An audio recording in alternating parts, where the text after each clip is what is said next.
నమస్తే, welcome to power 9 media. నేను బ్రహ్మనాయుడు. ప్రశ్న అనేటువంటి యూట్యూబ్ ఛానల్ అడుగుతున్నటువంటి యూట్యూబర్ రావణ్ జోసెఫ్గా మారి మతాల మధ్య, కులాల మధ్య, ప్రాంతాల మధ్య, వ్యక్తుల మధ్య, రాజకీయ పార్టీల మధ్య విద్వేషాలు రెచ్చగొట్టేటువంటి ఒక కార్యక్రమాన్ని గత కొన్ని నెలలుగా చేస్తూ ఉన్నాడు. అయితే ఇటీవల ఏలూరులో జరిగినటువంటి దళిత క్రైస్తవ మహాసభలో ఆయన మాట్లాడుతూ ముఖ్యమంత్రిని, ఉప ముఖ్యమంత్రిని అత్యంత జుగుప్సాకరమైనటువంటి పదజాలంతో దూషించాడు. అయితే అరెస్ట్ అయి హైలైట్ అవ్వాలనుకున్నాడేమో కానీ మొత్తానికి ఆయన వ్యూహం పూర్తిగా బెడ్స్ కొట్టింది. ప్రశ్న రావణ్ మీద రాష్ట్ర వ్యాప్తంగా అనేక పోలీస్ స్టేషన్లో కేసులు నమోదవుతాయి. మొదట పిఠాపురం పోలీస్ స్టేషన్లో కేసు నమోదైంది. అక్కడికి ప్రశ్న రావణ్ని పిఠాపురం పోలీసులు హైదరాబాద్ వచ్చి మరీ రావణ్ని అరెస్ట్ చేసి తీసుకెళ్లారు. మరి పిఠాపురం పోలీస్ స్టేషన్లో మరి రావణ్కి బెయిల్ వచ్చింది అక్కడ ఆ కేసుకు సంబంధించి. ఆ తర్వాత సర్పవరం పోలీస్ స్టేషన్లో మరి పాత కేసుల నేపథ్యంలో మళ్ళీ పోలీసులు అక్కడ అరెస్ట్ చేశారు. ఆ తర్వాత మచిలీపట్నం. ఈ విధంగా అంటే పిఠాపురం, సర్పవరం, ఏలూరు, మచిలీపట్నం ఇంకా వివిధ పోలీస్ స్టేషన్లో రాష్ట్ర వ్యాప్తంగా ఈ యూట్యూబర్, ఉన్మాది యూట్యూబర్ రావణ్పై నిజంగానే రావణాసుడు లాంటి రావణ్పై కేసులు నమోదైనట్టు స్పష్టంగా అర్థమవుతుంది. ప్రభుత్వాన్ని ప్రశ్నించవచ్చు, తప్పులేదు. కానీ స్థాయి మరిచి, అర్హత మరిచి అత్యంత నీచంగా, అత్యంత హేయంగా, అత్యంత జుగుప్సాకరంగా ఇతను చేసినటువంటి వ్యాఖ్యలు సభ్య సమాజాన్ని తలదించుకునేలా చేశాయి. ఆ వ్యాఖ్యల నేపథ్యంలోనే ఇప్పుడు రాష్ట్ర వ్యాప్తంగా అతని మీద కేసులు నమోదవుతున్నాయి. అయితే నిన్న సర్పవరం పోలీస్ స్టేషన్లో రావణ్ జన సైనికులను చూసి వారిని రెచ్చగొట్టేటువంటి ప్రయత్నం చేశాడు. తన హావభావాలతో, అదేవిధంగా చేతులు పైకెత్తి తన నినాదాలు చేయటం, వెటకారంగా వాళ్ళని చూసి నవ్వటం చేసి వారిని రెచ్చగొట్టి వారితో దెబ్బలు తిని సానుభూతిని పొందాలనేటువంటి ఒక విఫల ప్రయత్నాన్ని, విష ప్రయత్నాన్ని ఈ ఉన్మాది యూట్యూబర్ రావణ్ చేశాడని చెప్పేసి జన సైనికులు ఆరోపిస్తూ ఉన్నారు. అంటే తను తప్పు చేశాడు, తప్పు చేసిన వాడు చట్ట ప్రకారం శిక్షకి బాధ్యుడు అవ్వాల్సిందే. మరి చట్టం తన పని తాను చేసుకుంటూ పోతుంది. అనేక పోలీస్ స్టేషన్లో నమోదైనటువంటి కేసులు సంబంధించి అతను పోలీసులు అరెస్ట్ చేస్తున్నారు. సరే, ఒక దగ్గర అరెస్ట్ చేస్తే అక్కడ బెయిల్ ఇస్తే ఇంకొక స్టేషన్లో ఇంకొక కేసు నిమిత్తం అదుపులోకి తీసుకుంటున్న పరిస్థితి. ఒక 4 రోజులు చేసిన తప్పుకి సైలెంట్గా ఉంటే ఖచ్చితంగా అతనికి బయటకు వచ్చేటువంటి అవకాశం ఉందో, అందులో ఎలాంటి డౌట్ లేదు. ఈ ప్రజాస్వామ్యంలో ఎవరిని ఏం చేసే పరిస్థితి ఉండదు, ఏదైనా చట్ట ప్రకారమే. కానీ జన సైనికులను రెచ్చగొట్టి వారి ద్వారా మరి వారితో దెబ్బలు తిని ఒక సానుభూతిని పొంది తాను రాష్ట్ర వ్యాప్తంగా ఓ పెద్ద సంచలనాన్ని క్రియేట్ చేయాలనుకున్నటువంటి పరిస్థితి, ఆ పరిస్థితుల్లో రావణ్ ఉన్నాడనేది కూటమి నాయకులు, కార్యకర్తలు చెప్తున్నటువంటి మాట. గతంలో కూడా అనేక సందర్భాల్లో సంబంధం లేనటువంటి వ్యక్తుల్ని, మెగాస్టార్ చిరంజీవి గారికి ఎలాంటి సంబంధం ఉండదు రాజకీయాలతో. ఆయన రాజకీయాలు వదిలేసి దశాబ్ద కాలం గడిచింది. అయినప్పటికీ కూడా ఆయన్ని అత్యంత దారుణంగా, చాలా నీచమైనటువంటి భాషతో మాట్లాడుతూ చాలా మానసిక ఇబ్బంది గురి చేశాడు ఈ ఉన్మాది రావణ్. అసలు మెగాస్టార్కి ఆయనకి ఎలాంటి గొడవ లేదు. మెగాస్టార్తో గొడవ పడే స్థాయి కూడా తనకు లేదు. ఆయన రాజకీయాల్లోనే లేరు.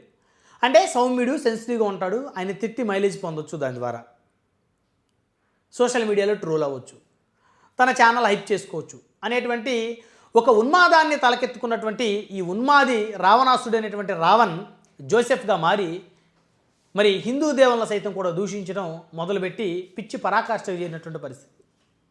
ఆ క్రమంలోనే ఇతని మీద కేసులు పడుతున్నాయి తప్ప రావణ్ని ఎవరు ఉద్దేశపూర్వకంగా కేసులు పెట్టాలనో, అరెస్టులు చేయాలని ఎవరు అనుకున్న పరిస్థితి కాదు. ఎందుకంటే కలుపు మొక్క లాంటి రావణ్ అతన్ని చట్టాలు ఏరేయాలి తప్ప వేరే ఎవరు కూడా ప్రయత్నం చేయరు.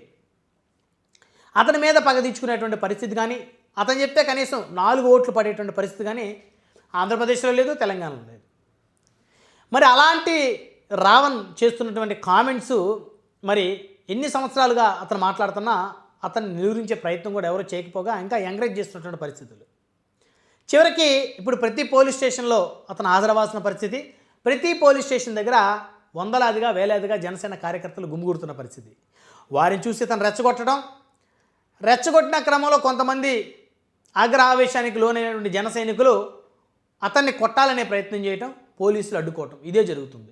ఈ ఉన్మాదికి కొన్ని రోజులు రిమాండ్ విధించి కొన్ని రోజులు కఠిన కారాగార శిక్ష వేస్తే ఇలాంటి ఉన్మాదులు సోషల్ మీడియాలో కానీ లేకపోతే యూట్యూబర్లుగా కానీ పుట్టుకు రాకుండా ఉంటారనేటువంటిది అందరూ కూడా మేధావులు కూడా అభిప్రాయపడుతున్న పరిస్థితి. ఎందుకంటే భారతదేశం అతిపెద్ద ప్రజాస్వామిక దేశం. ఇక్కడ ఎవరు ఏదైనా మాట్లాడవచ్చు. కానీ ఆ స్వేచ్ఛ ఎక్కువైపోయింది. వాక్ స్వాతంత్ర స్వేచ్ఛ చాలా ఎక్కువైపోయి ఇతరుల యొక్క స్వేచ్ఛని హరించే పరిస్థితికి ఈ ఉన్మాదులు వచ్చారు. ఒక యూట్యూబ్ ఛానల్ పెట్టుకోవటం, దాని ద్వారా వీళ్ళు ఇష్టానుసారంగా మరి మాట్లాడటం, అదే క్రమంలో వీరికి సంబంధించి మరి కొంతమంది మద్దతుదారులను కూడగట్టుకొని రాజకీయంగా వీళ్ళు ఏదన్నా లబ్ధి పొందాలనే ప్రయత్నం చేయటం, ఇవన్నీ చాలా దారుణాలుగా ఉన్నటువంటి పరిస్థితి. దీన్ని చివరికి ప్రభుత్వానికి అంటగట్టి ప్రభుత్వం మీద తోసేయటం. ప్రభుత్వాన్ని ఎంతోమంది ప్రశ్నిస్తున్న యూట్యూబ్ ఛానల్స్ ఉన్నాయి.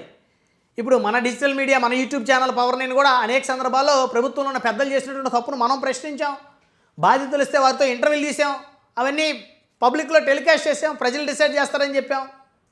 కానీ ఎక్కడా కూడా జగన్మోహన్ రెడ్డి గారిని కానీ పవన్ కళ్యాణ్ గారిని కానీ చంద్రబాబు గారిని కానీ ఉద్దేశపూర్వకంగా తిట్టే ప్రయత్నం మనం చేయలేదు. మన నైజం అది కాదు. బాధ్యతాయుతమైనటువంటి ఒక యూట్యూబ్ పెట్టినప్పుడు ప్రజలకు ఉపయోగపడేవి, సమాజానికి ఉపయోగపడేవి చేయాలి. కానీ ఎవరో ఇచ్చే డబ్బుకు ఆశపడి ఉన్మాదంగా సమాజాన్ని పొల్యూట్ చేయటం, మతాల మధ్య చిచ్చు పెట్టడం, కులాల మధ్య చిచ్చు పెట్టడం, ప్రాంతాల మధ్య చిచ్చు పెట్టడం, రాజకీయ పార్టీల మధ్య చిచ్చు పెట్టడం, దాని ద్వారా వారు బలోపేతం అవ్వాలనుకోవటం ఏదైతే ఉందో అది నిజంగా చాలా మూర్ఖత్వం, చాలా దురదృష్టకరం అనేటువంటి అభిప్రాయం కూడా మేధావుల్లో కూడా వ్యక్తమవుతుంది. కాబట్టి ఈ ప్రశ్న రావణ్ అనేటువంటి ఈ యొక్క ఉన్మాది తన చర్యలు కానీ తన చేష్టలు కానీ తాను తప్పు చేశాడు, తప్పు చేసి జైలుకి వెళ్ళానటువంటి ఏమాత్రం పశ్చాత్తాపం లేదు. పోలీస్ స్టేషన్కి తప్పుడు మాటలు మాట్లాడి మరి రక్తపు గుడి కోసం తప్పుడు మాటలు మాట్లాడి పోలీస్ స్టేషన్ వరకు వెళ్ళానంటే పశ్చాత్తాపం అతనిలో కనపడకపోవడం ఏదైతే ఉందో అది చాలా బాధాకరమైనటువంటి అభిప్రాయం కూడా మేధావుల నుంచి వ్యక్తం అవుతుంది.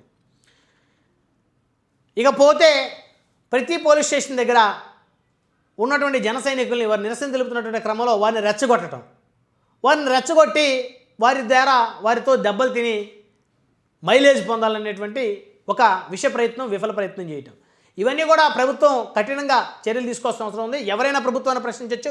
ప్రభుత్వాన్ని నిజాయితీగా నిస్వార్థంగా ప్రశ్నించే వాళ్ళ మీద కనుక కేసులు పెడితే ఖచ్చితంగా పవర్ 9 మీడియా వాళ్ళ కోసం నిలబడుతుంది, వాళ్ళ కోసం పోరాడుతుంది, వాళ్ళ కోసం ఎంత దూరమైనా వెళ్తుంది, అందులో ఎలాంటి డౌటు లేదు.